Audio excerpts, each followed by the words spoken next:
Let's go take care of business here. This is where I hate having a cameraman because he records all the embarrassing stuff that I forget.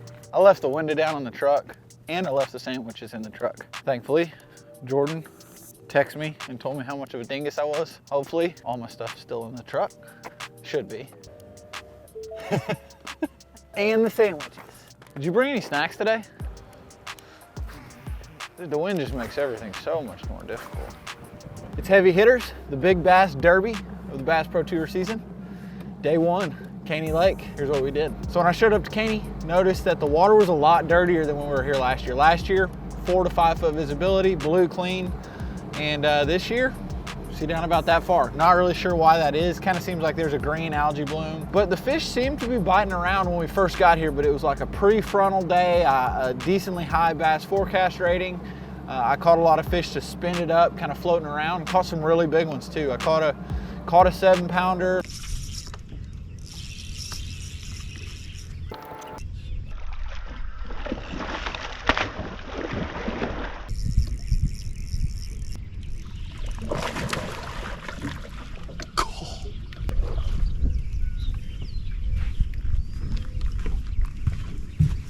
That's a Heavy Hitters fish right there. I mean, that probably not gonna win you any money, but that's like a 7. I mean, that's a 6, 6.5, kind of skinny, but giant.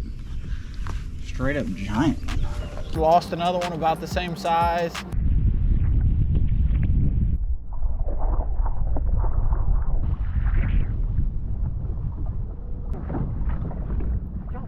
Quickly after the front hit, it got really difficult. These fish here are very educated. They get a lot of pressure and they're very smart. I mean, you can roll up to a brush pile and it'll have 5 or 6 big ones in it. You can throw everything you've got. I mean, I've got all kinds of sneaky Japanese stuff that I know they've never seen and they still just kind of follow it and don't really react. But there are some really big fish swimming around in this place. And I think, you know, it's all about that one big bite here. 25 grand on the first couple days for big fish, and there are dogs in the water right there. I was like, what is that? Day 2 rolled around and that's when the real fun happened. I decided to go spend a little bit of time over at Bussy Break, which I think is maybe the best lake in the whole country for a big fish. I didn't catch any like true giants, but I mean, flipping bushes, shallow water, and I mean, my first bite was a 7 1/4.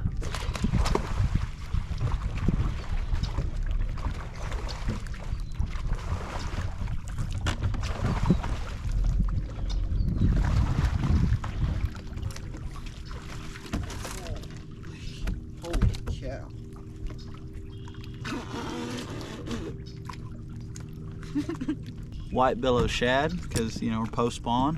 Got a little shad spawn flipping it around.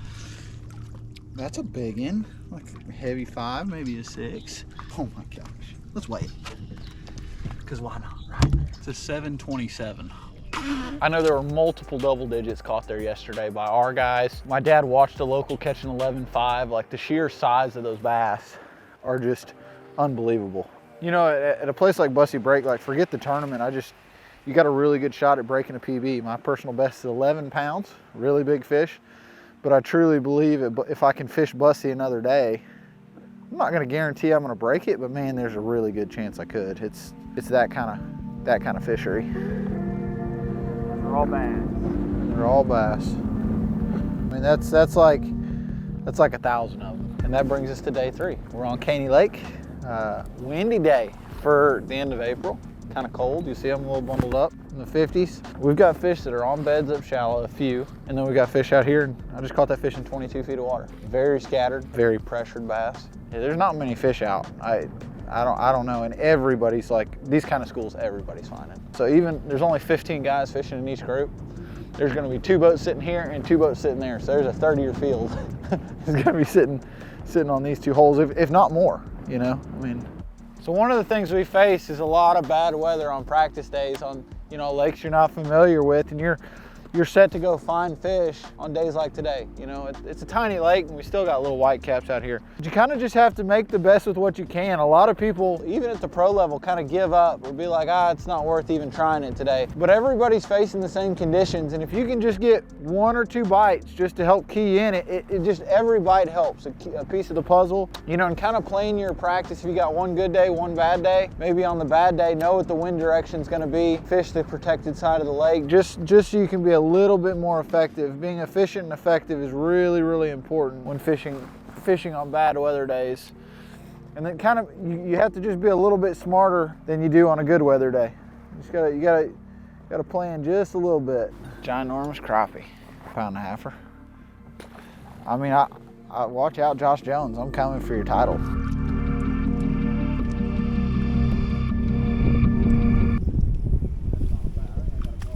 Oh, have fun. I don't want to lose this thing. I knew that was a gar too. I shouldn't have even thrown at him. What if like all these bites I'm getting, then I'm like, oh, that looks like a big one and they're all gar. You'd think you just grab a hold of them and they freeze. Scoreable. Should at least get a follower here. There goes my bait going down. Little bitty thing. It might be a crappie. Yeah, it's a crappie. Told you I was gonna get a bite there though. Sakale.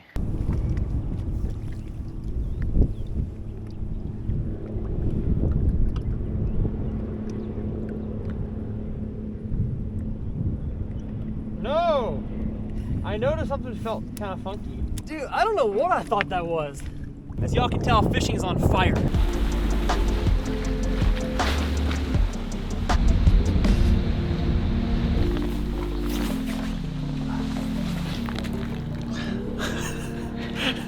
Working hard. We're staying right on the lake this week. Got an awesome host, Chris. It's a really nice house. And so we've got our own little dock. It's a chilly day, so I'm bringing Tyler back to edit. And I figured while I was doing that, I might as well get a bowl of Captain Crunch. Well, the fishing sucks. All right, find 3 more schools. I'll call you when I catch a 10-pounder. Okay. See ya.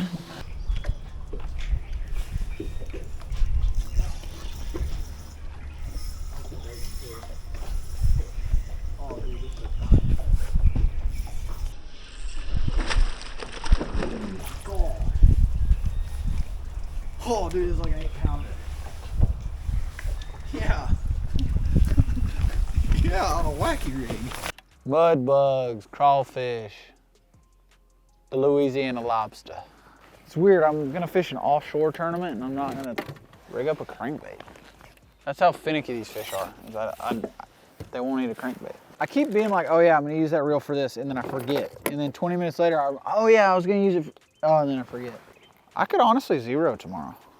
That's not an exaggeration. I think there will be some guys zero. Practice was really tough for me, but we caught some really big fish. So I really don't know what to think about it, if I'm being honest. These are Louisiana bass. Straight braid, it's fine. Well, if you're wondering why all of my tackle, well, that's not all of my tackle. A large portion of my tackle is laid out on the deck. It's because we're fishing out of a Major League Fishing boat tomorrow. At Heavy Hitters, there's only 30 guys qualify for it. We catch our biggest bass at each event. The total of that weight for the year, top 30 go on. I qualified in 30th place, just barely, but we're here. And so I'll be in another Phoenix tomorrow, but it's gonna be a 19-foot Phoenix instead of my 20. I'm hoping I've got the power pole move on the front of my boat.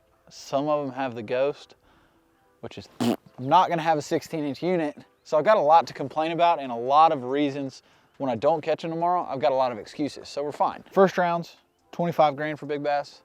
Knockout round, 50 grand for big bass. Final day, 100 grand for big bass. And last year at Heavy Hitters, I caught the $50,000 and the $100,000 bass.